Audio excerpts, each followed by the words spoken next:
제가 자란 곳이 엄청 시골이에요. 네. 어디입니까? 그 전원일기에 나오는 양촌리 혹시 아세요? 네. 거의 그런 시골인데요. 네네. 제가 살던 그 동네 이름도 샘골이에요. 얼마나 시골이면 샘골이겠어요. 근데 그런 시골에서 자라면서 그때 당시에 이제 교회에서 이제 부흥회를 하면 정말 유명한 목사님들이 이렇게 가끔 오시곤 했어요. 근데 그 목사님들이 한결같이 오실 때마다 이 대형 세단, 고급 차를 타시는 거예요. 멋있어. 외적인 모습들을 보고 그쵸. 반하셨나 봐요. 이제 백바지에 이제 백구두에 이제 행거침은 빨간색. 자, 그런 목사님이 그 당시에 그렇게 많이 계셨어요? 예, 계셨어요. 보통 목사님들이 이건 안 하시거든요.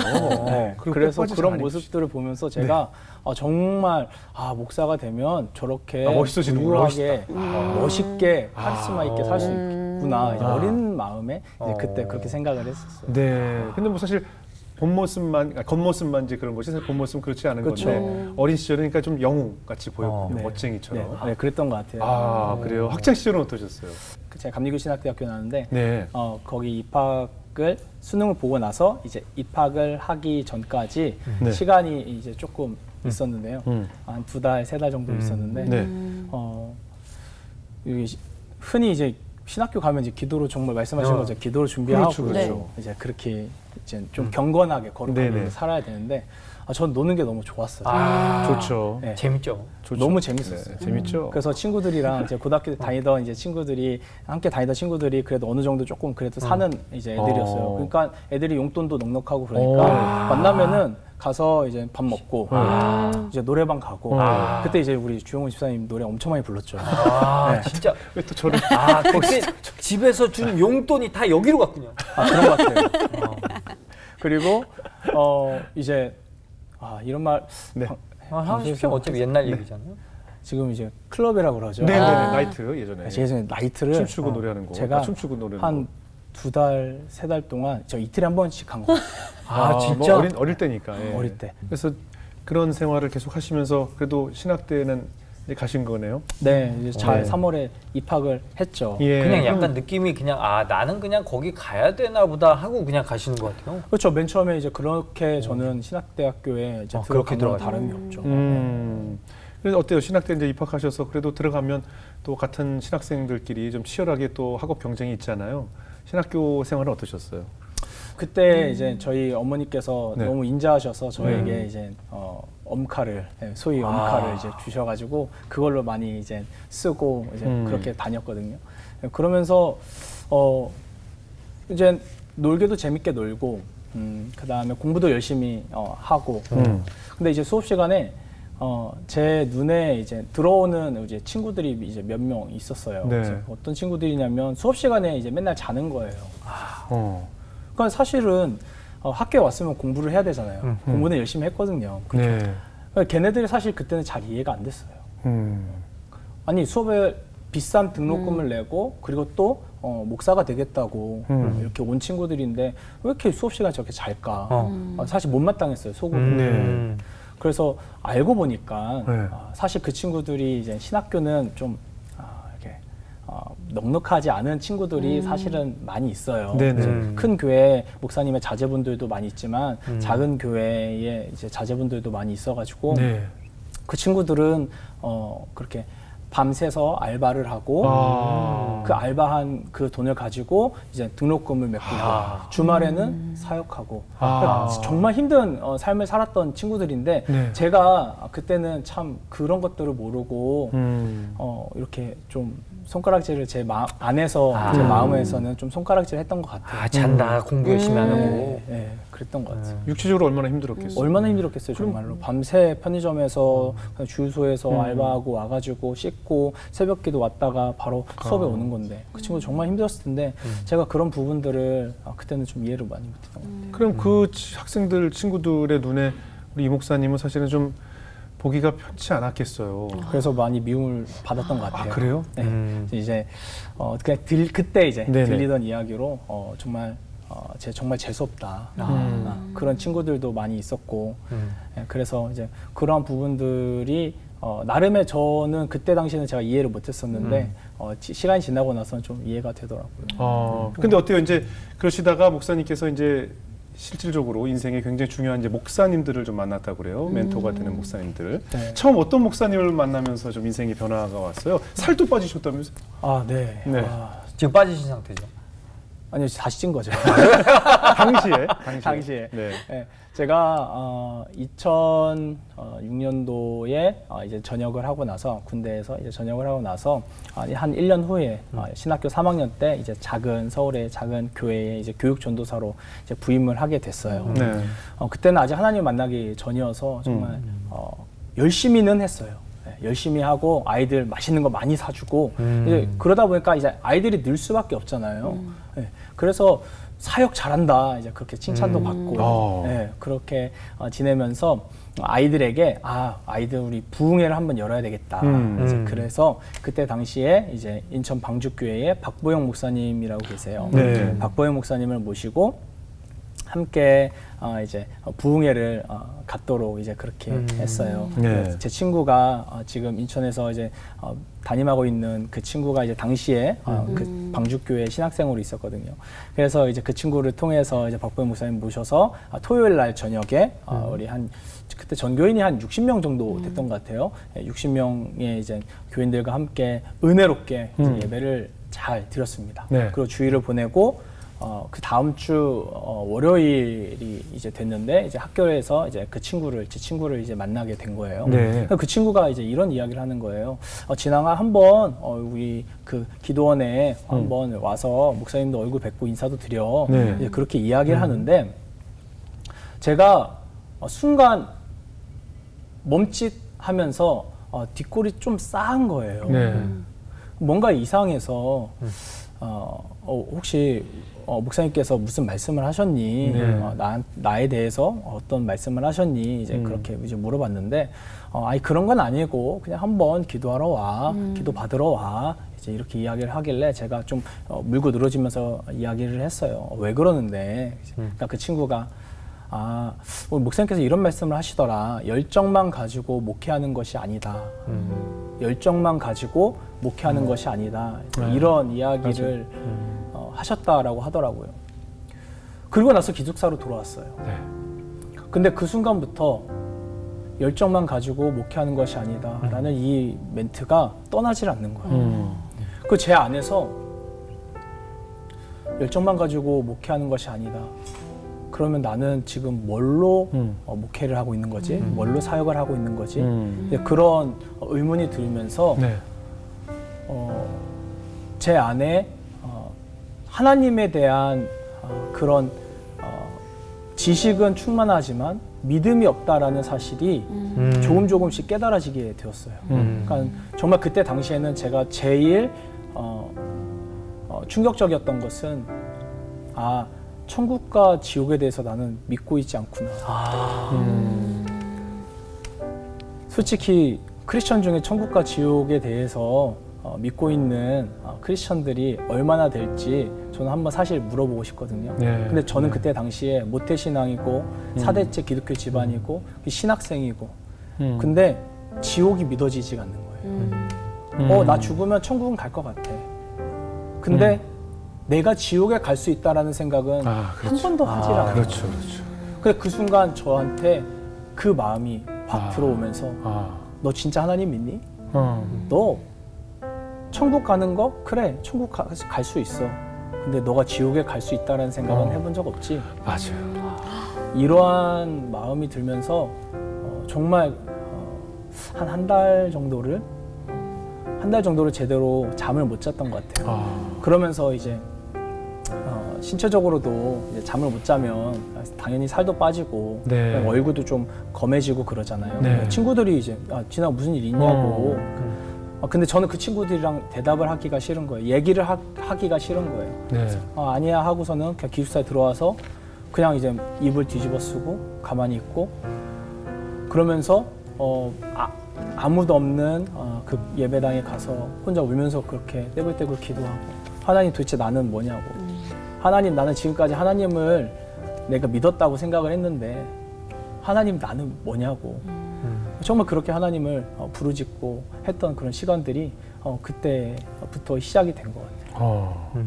그러면 어때요? 그러면서 그런 의문과 그런 범민의 시간을 가지면서 어떤 변화가 생기시던가요? 일단은 가장 큰 변화가 제가 이제 엄마 카드를 이제 쓰고 이제 그랬잖아요. 아, 이제 안 쓰시겠나요? 이게 그 무력이 사라지더라고요. 그러니까 이건 저도 너무 신기해요. 네. 그러니까 제가 정말 그때 당시에 정말 뭐 티 하나에 막 10몇만 원 하는 이제 그런 것들 입고 다니고 이제 그랬는데 그런 거에 대한 욕심이 사라지고 어떤 그런 뭘 사고 싶은 거에 대한 마음도 이렇게 자연스럽게 사라지게 되더라고요. 그러니까 저희 누나들이 놀라는 거예요. 엄마 진앙 이상하다고. 진앙 이상하다고. 이게 갑자기 애가 변했다고. 그래서 제가 어느 날은 저희 어머니께 이제 이 이야기를 했어요. 네. 엄마 내가 이래서 지금 마음이 너무 힘든데 기도 좀 해달라고. 그러니까 그때 이제 저희 어머니가 하나님께서 우리 진앙이를 이제 만지기 시작하셨구나라고 그때 생각을 하셨대요. 예. 그래서 그냥 브랜드 옷들 다 좀 뭔가 삶의 가치의 기준이 달라지는 거죠. 그렇죠. 그죠? 내 눈과 내 사고 방식과 가치라는 것이 어디에 기준을 두느냐에 따라서 모든 것이 달라 보이거든요. 네. 그게 이제 변화가 시작된 네, 거죠. 맞아요. 예. 그럼 아까 목사님이 어떤 목사님이었죠? 박보영 목사님. 박보영 목사님을 통해서 이제 첫 번째 우리 이 목사님의 변화가 시작됐고 그 후엔 또 어떤 목사님을 하나님께서 보내주셨나요? 제가 휴학을 하고서는 휴학하는 그 기간 동안에는 사역을 내려놓고 꿈 있는 교회 하정환 목사님을 네. 이제 찾아가서 이제 그쪽에서 이제 예배를 드리기를 했어요. 네. 사역하는 것이 아니라 이제 청년으로 신앙생활을 하기 시작을 했어요. 네. 근데 제가 간 첫 번째 예배가 이제 수요 예배였거든요. 수요일날 예배였는데 성경 공부식으로 설교를 하시는 거예요. 네. 그래서 이렇게 그 유인물을 나눠주시고 네. 이제 성경을 찾아가면서 강해설교. 강해설교를 예. 이제 하시는데 저는 정말 그런 설교를 처음 들어본 거예요. 정말 저는 좀 투박하고 그 다음에 이렇게 복을 많이 외치시고 네. 그 다음에 이렇게 어떤 분들이 이제 성령을 이제 강조를 하시고 그러면서 정말 화려하게 그렇게 설교하시고 목회하시는 분들을 이제 보다가 하정원 목사님을 딱 만났는데 이분은 너무도 다른 삶을 살고 계시는 거예요. 네. 그러니까 하정원 목사님이 당시에 이제 코스타 강사로도 많이 이제 나가시고 하셨는데 목사님 차를 우연히 이제 보게 됐는데 네. 준중형 조그만 차에 관심이 많으셨네요. 모든 분을 다 그거 판단을. 네, 그때는 그랬던 것 같아요. 이게 또 차가 크다고 해서 또 그분이 문제가 있는 건 아니에요. 그런 건 아니죠. 그냥 예. 그런 건 큰. 근데 뭐 그럴 나이니까. 네, 예. 그때 제 나이가 그래 뭐 23살. 예, 어릴 때니까. 예. 근데 이제 목사님 그런 차를 그냥 이렇게 타고 다니시면서 난 이 차가 너무 좋다고. 너무 난 이 허름한 차로. 네, 난 이 차가 너무 이 차를 타고 말씀 전하러 가는 게 너무 행복하다고 이제 그런 말씀을 하시는데 말씀도 너무 달랐고 말씀도 제 가운데에 너무 은혜가 됐고 근데 그분의 삶을 보면서도 너무 정말 지금까지 제가 어떤 그냥 틀에 정말 제 좁은 그 식견에 그냥 갇혀 있었구나 이제 그런 생각이 그때 많이 들어가지고 그때부터 목회에 대한 그런 목회자의 삶에 대한 부분을 하정원 목사님 통해서 제가 많이 배우게 됐어요.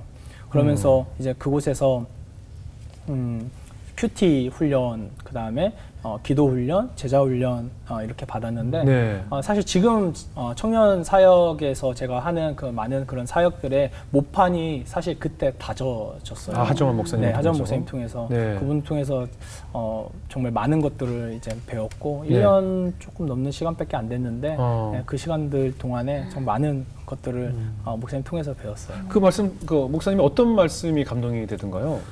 일단은 목회자의 삶에 대해서 네. 그분께서 이제 많이 말씀을 하셨는데 네. 목회자의 삶은 가장 중요한 건 자기를 부정하고 자기를 부인하고 날마다 십자가를 지고 그분의 삶을 따라가는 것 그거를 가장 많이 강조를 하셨어요. 네. 그래서 나중에 제가 힘이 들고 어려울 때 그 목회자로서 제가 버텨야 할 힘 같은 것들, 살아야 될 목적 같은 것. 무언가를 결정을 해야 되는 그때에 네. 누가복음 9장 23절 말씀이 네. 제 가운데 기준이 되어서 이렇게 잘 하나님의 그 뜻에 따라갈 수 있지 않았나 이제 그런 생각을 해요. 지금 울컥하셨던 이유가 뭘까요? 은혜죠, 은혜. 사실 저는 이전에 저의 삶이 네.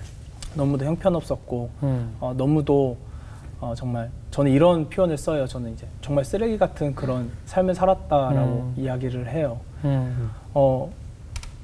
하나님을 안다고 말하지만 그리고 심지어 하나님을 안다고 성경을 아이들한테 가르치고 복음을 가르치는데 제 안에 정작 하나님이 없었고 제 안에 정작 복음이 없었고 제 안에 정작 십자가가 없었거든요. 근데 그러한 삶이 저는 인지를 못했었어요. 네. 나는 잘하고만 있다고 생각을 했었어요. 네. 그런데 돌아보니까 그게 아니었던 거예요. 예. 그래서 그런 부분들을 이제 하정원 목사님이랑 공부를 하면서 그리고 그때 이제 훈련을 받으면서 많이 깨달았고 그 가운데 이제 결정적인 사건 하나가 있었어요. 네네. 제가 이제 시골에 잠깐 내려가서 네. 휴학을 하고 잠깐 그 이 반지하에서 네. 살았을 때가 있었거든요. 네.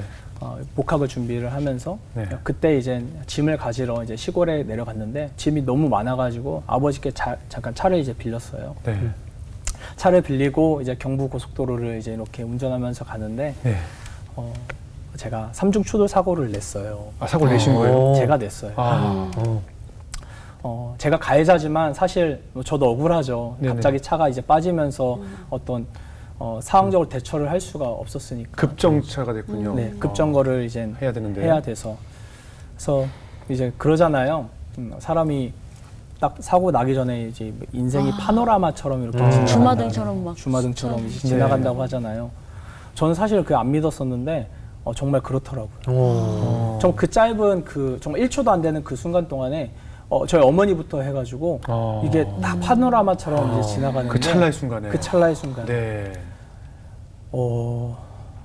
그렇게 지나가고 나서 제가 차를 딱 박았어요. 네. 앞차를 박고 그 앞차를 박고.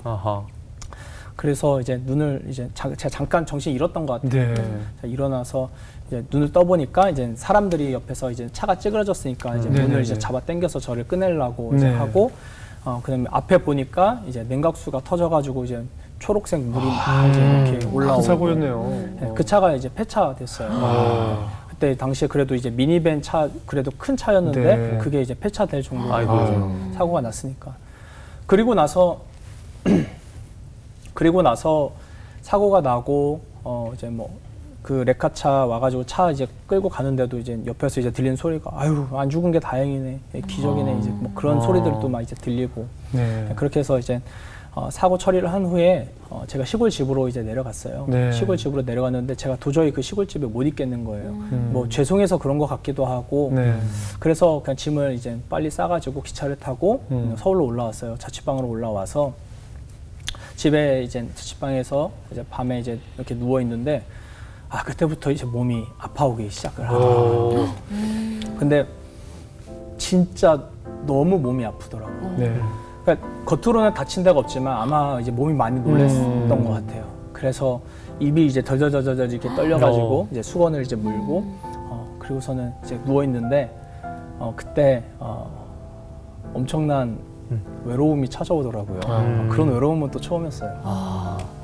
가만히 있는데 너무 적막하고 너무 고요하고 외로움이 확 밀려오니까 제가 이제 라디오를 켰던 것 같아요. 라디오를 켜고 이제 뭐 노래들이 뭐 이것저것 막 나오는데 그때 이제 제 귓가에 딱 꽂히는 노래 하나가 있었는데 이제 그게 바로 이제 하나님의 은혜라는 찬양 아시죠? 네.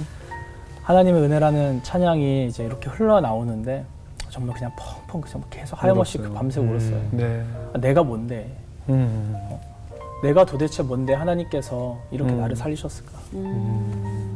정말 내가 그렇게 하나님 없는 것처럼 살았고 내가 입으로는 하나님을 믿는다고 하지만 내가 입으로는 나 목사 될 거라고 이야기하지만 정작 내 마음에는 내 내면에서는 하나님에 대한 신뢰도 없었고 근데 하나님이 어떻게 나를 살리셨어?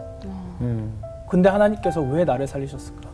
그런 그 밤에 그런 의문들이 참 많이 있었어요. 그러면서 제가 이제 밤에 이제 그런 고백이 나오더라고요. 하나님, 네, 저는 오늘 죽었습니다. 하나님, 저는 오늘 죽었습니다. 저의 옛사람이라고 그러죠. 저의 그 옛사람 이진항은 죽었습니다. 하나님, 내일 해가 떠오를 때 제가 눈이 떠지면 하나님, 남은 이 삶은 주님께서 나에게 선물을 주신 여분의 삶이라고 생각을 하고 네. 정말 주를 위해서, 하나님 나라를 위해서 살겠습니다 라고 그날 밤 그렇게 고백을 하면서 참 칠흑같이 어두운 밤을 보냈죠. 그랬군요. 정말 돌이켜보면 모든 것이 하나님의 은혜잖아요. 네, 다 하나님의 은혜. 나를 살려주신 것도 뿐만 아니라 네. 내가 숨쉬고 있는 그 모든 것이 하나님의 은혜였다는 것을 깨닫는 순간들이 오더라고요. 네. 그럼 앞서 말씀하신 그 두 목사님께서 이제 그 목사님의 어떻게 보면 그 물욕과 그런 욕구들을 좀 잠재웠다면 이제 또 하나님께서 어떻게 만져주셨어요? 그 후의 일들. 유학을 갈 때는 이제 아버지 사업이 조금씩 이제 이렇게 하향으로 네. 기울기 시작을 했던 때예요. 네. 그래서 유학을 제가 2010년도에 8월에 이제 갔는데요. 저희 어머니가 이제 저 유학 간다고 네. 어느 정도 이제 현금을 조금 주셔야 되잖아요. 네. 그래서 없는 형편을 어떻게 이렇게 융통을 해가지고 대출을 받으셔서 저한테 한 500만 원 정도를 그때 쥐어주신 것 같아요. 네. 쥐어주시면서 저희 어머니가 미안하다고 하시는 거예요. 그 돈도 큰데 네. 미안하다, 엄마가 지금 줄 수 있는 돈이 이것밖에 없으니까 가서 어떻게든 한번 열심히 한번 살아봐. 그렇게 말씀을 하셨어요. 그래서 유학을 이제 딱 갔죠. 네. 제가 이제 제가 다니는 학교가 뉴저지에 있어요. 네. 그래서 이제 뉴저지에서는 근데 차가 없으면 좀 다니기가 조금 힘들어서 예, 운전면허증을 빨리 따고 운전면허를 빨리 따고 그다음에 이제 차를 이제 사야지 다닐 수가 있으니까 일도 할 수 있고 사역도 할 수 있고. 그래서 중고 이제 사이트를 알아보다가 어떤 한국 주재원 분께서 차를 싸게 파신다는 거예요.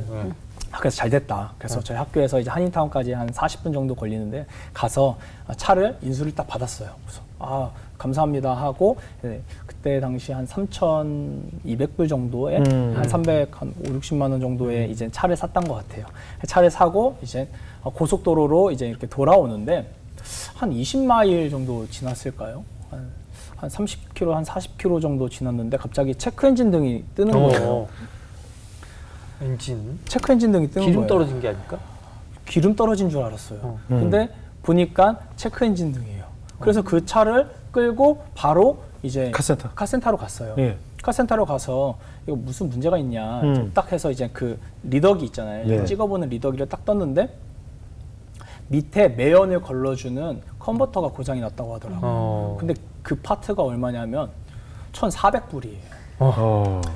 제가 이 차를 3,500불에 샀는데 네. 반값이네요.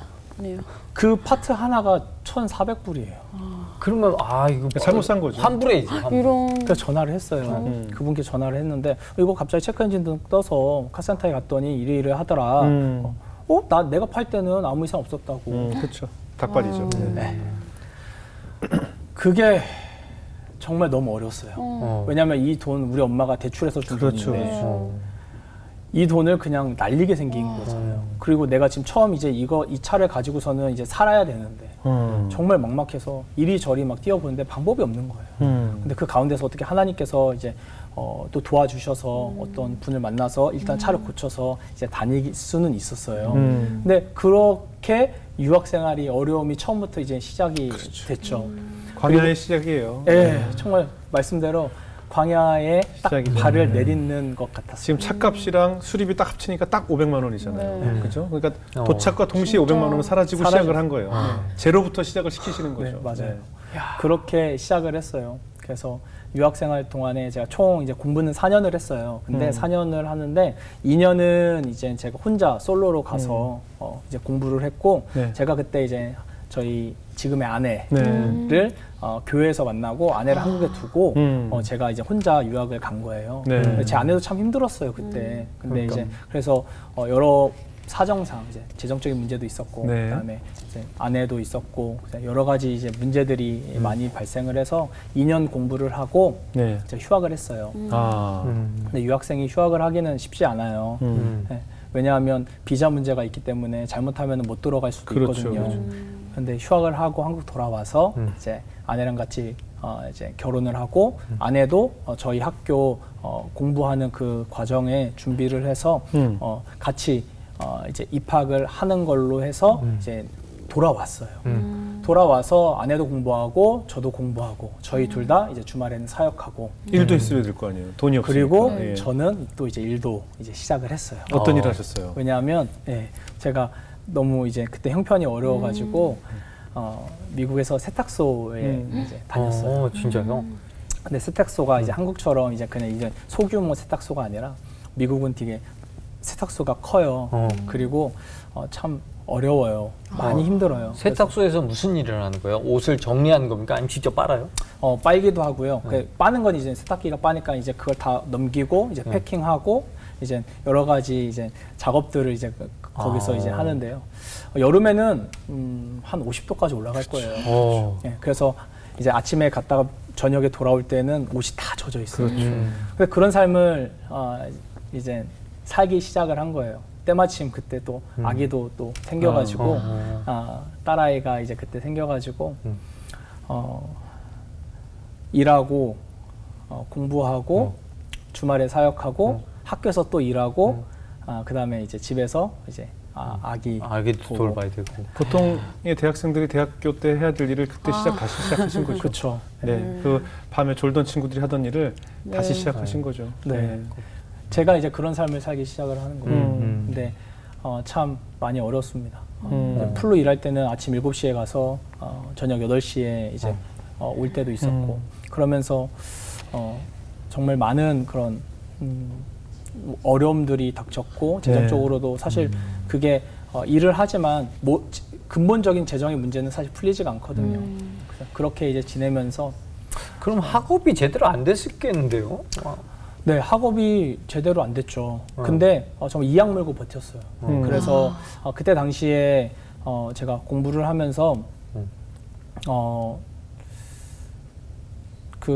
내가 지금 미국에 일을 하러 온 건지 아니면은 공부를 하러 온 건지 이 정체성이 모호한 거예요. 그러니까 그때 되게 공허하더라고요. 너무 내가 지금 뭐 하고 있는 거지? 뭘 위해서 지금 그렇게 공부를 하고 일을 하는 거지? 내가 단순히 여기 먹고 살라고 온 건가? 그럴 거면 한국에 가는 게 차라리 낫지. 한국에서는 내가 오히려 더 편하게 살 수 있는데 이 세탁소 일이요. 진짜 엄청 사람을 영적으로도 이렇게 고갈시키더라고요. 아, 그래요? 네, 영적으로도 고갈시키고 이제 감정적으로도 정말 고갈시키고 그래서 어느 날 이제 세탁소에서 이제 돌아오는데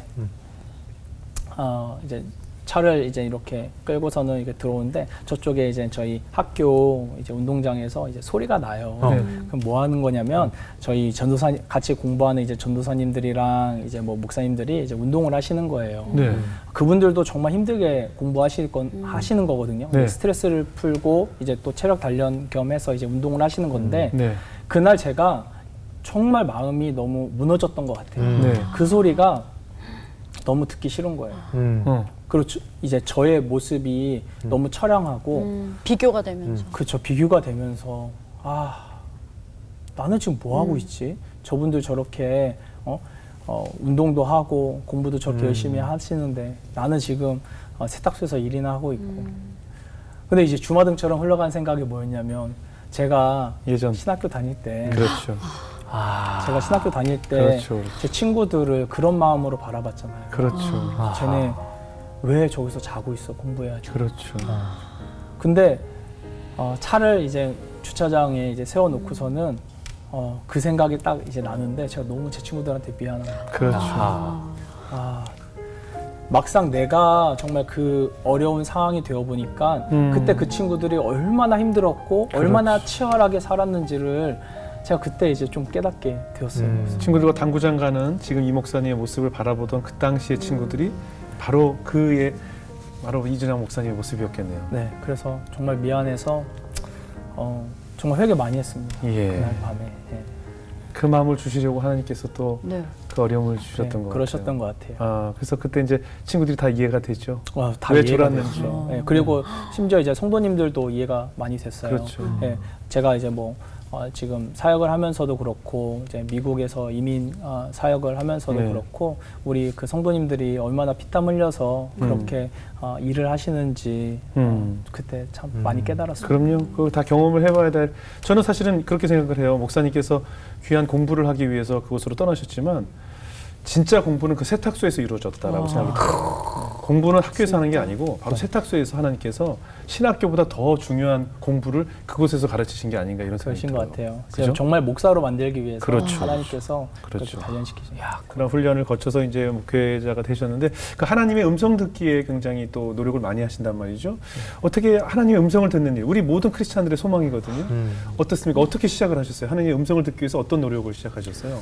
청년 사역을 네. 하면서부터 제가 제 눈에 계속 들어오는 현상이 뭐였냐면 청년들이 네. 이렇게 은혜를 받다가도 네. 쉽게 넘어지고 그렇죠. 교회 와서는 너무 거룩해요. 너무 귀한 그런 삶을 교회에서는 사는데 네. 교회 문 밖을 나가면 애들이 다른 삶을 사는 거예요. 네네네. 그런 모습을 보면서 그럼 도대체 뭐가 문제일까? 어떻게 하면 청년들을 도울 수 있을까?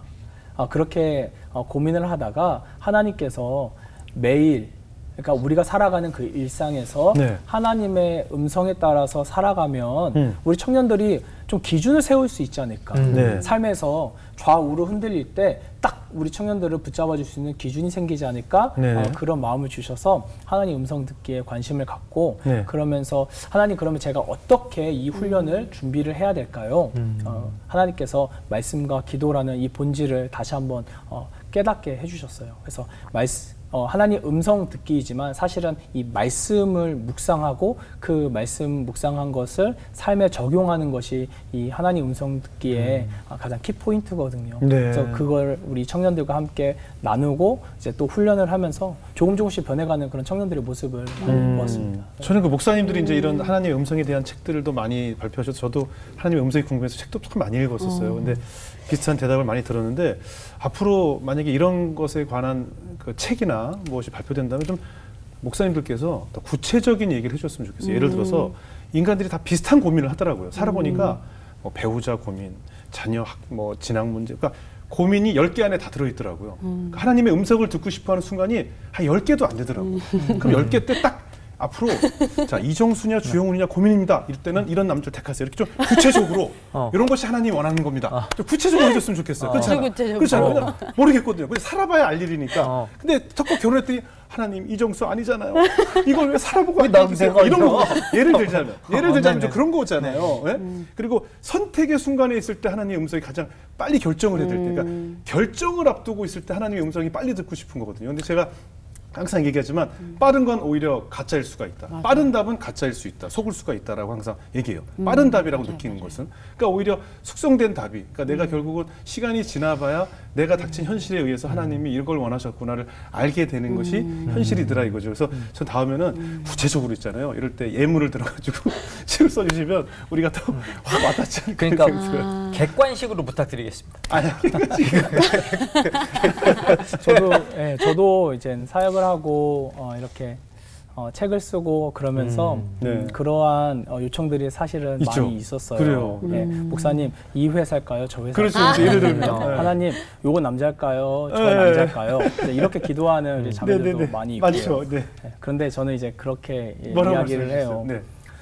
사실은 상황은 누구마다 다 다르거든요. 네네. 그렇죠. 그리고 그 사람 예를 들어서 이제 배우자 문제라고 하면은 그 배우자를 만나서 살아봐야지 사실 알 수 있잖아요. 그렇죠. 근데 하나님은 답이 없죠. 하나님은 점쟁이가 아니잖아요. 그렇죠. 근데 우리가 어느 순간 하나님을 점쟁이로 만들고 있는 것 같아요. 맞아요. 그래서 쉽게 말씀하신 것처럼 쉽게 대답을 얻으려고 하고. 맞아요. 그래서 무언가 조금 내가 더 편하게 이 땅에서 살려고 하나님을 이용하는 경우들이 사실 많이 있는 것 같아요. 맞습니다. 근데 우리가 정말 중요하게 생각을 해야 되는 건 뭐냐면 하나님은 우리가 무엇을 하든지 누구와 사는지 사실 그렇게 크게 관심은 없으신 것 같아요. 이게 참 조금은 위험한 발언이지만 그런 사실인 것 같아요. 그러니까 그것이 중요하지 않은 거죠. 하나님께는. 네, 그렇죠. 네. 하나님께는 존재 자체가 중요한 그렇죠. 거예요. 그렇죠. 주영훈이라는 존재 자체가 중요한 거고 이진왕이라는 존재 자체가 너무 소중한 거죠. 그래서 우리가 하나님과 함께 이 땅에서 동행을 하면서 사는 것 그래서 정말 우리가 살아가는 그 삶의 자리가 조금은 더 하나님 나라와 가까워지는 것, 그렇게 하나님 중심으로 살아가는 것, 그것이 하나님께서 사실은 가장 이렇게 중점적으로 보시는 것 같고, 네. 그래서 이제 배우자도 붙여주시는 거고, 그렇죠. 그래서 이제 직업도 이제 주시는 것 같아요. 그 맞습니다. 모든 것이 다 하나님의 나라를 위해서 네. 쓰임 받기를 위해서 그러는 것 같아요. 제가 사실은 목사님께 이 대답을 듣고 싶어서 아까 멍청한 질문을 드린 거예요. 네. 이게 제일 중요하거든요. 네네. 그 어떤 무속인이 그런 얘기를 해주셨어요. 가장 용한 점쟁이는 누구인지 아느냐? 바로 내가 원하는 대답을 해주는 점쟁이다. 그거였어요. 정말. 그러니까 하나님은 점쟁이가 아닌 거예요. 맞아요. 맞아요. 내가 원하는 답을 준다면 그건 점쟁이밖에 안 되는 거거든요. 맞아요. 그게 맞습니다. 그거를 깨우치게 하는 시간을 하나님께서 주시는 거고, 하나님은 나 자체의 존재가 가장 중요하기 때문에 네, 맞습니다. 우리가 기도하게 하는 것 같아요. 맞아요. 좀 공감이 많이 되죠? 어떠세요? 정말 그 믿음의 반대말은 의심이 아니라 확신과 판단이라는 말을 들었거든요. 그래서 정말 내가 맞다고 내가 확신하고 내가 판단하는 건 그냥 저의 생각인 거고, 네. 진짜 말씀을 기준으로, 기도를 기준으로 해서 정말 이게 선한 일인지, 나를 위한 건지, 남을 위한 건지, 생명을 살리는 일인지, 그거를 정말 분별을 잘해서 하나님의 음성을 정말 잘 들어야겠다라는 그런 그렇죠. 깨달음이었어요. 네. 우리 어렸을 때 소풍 가면 보물찾기라는 게 있잖아요. 아주 쉬운 나뭇가지 사이사이에 쪽지가 이렇게 숨겨져 있고 우린 그걸 찾잖아요. 근데 찾아보면 별거 아닌 곳에 보물들이 다 숨겨져 있더라고요. 하나님은 늘 음성으로 말씀을 하시거든요. 듣지 않는 건 나였는데 맞아요. 하나님 왜 말씀을 하지 않냐고 늘 하늘에 대고 우리가 외치고 있잖아요. 네, 맞아요. 근데 내 생활 반경 안에 하나님의 정답이 다 곳곳에 숨어 네, 있다는 맞습니다. 거예요. 그것을 깨우치는 것이 바로 우리가 늘 큐티하고 오늘 말씀해 주신 방법대로 보물을 찾는 방법이 아닌가 네, 이런 생각이 들었습니다. 앞으로도 우리 많은 젊은 세대들을 위해서 기도해 주시고 하나님의 음성을 들을 수 있는 노하우를 많이 좀 전달해 주시기를 저희도 기도로 중보하겠습니다. 네, 감사합니다. 오늘 귀한 자리해 주셔서 고맙습니다. 네, 네, 감사합니다. 네.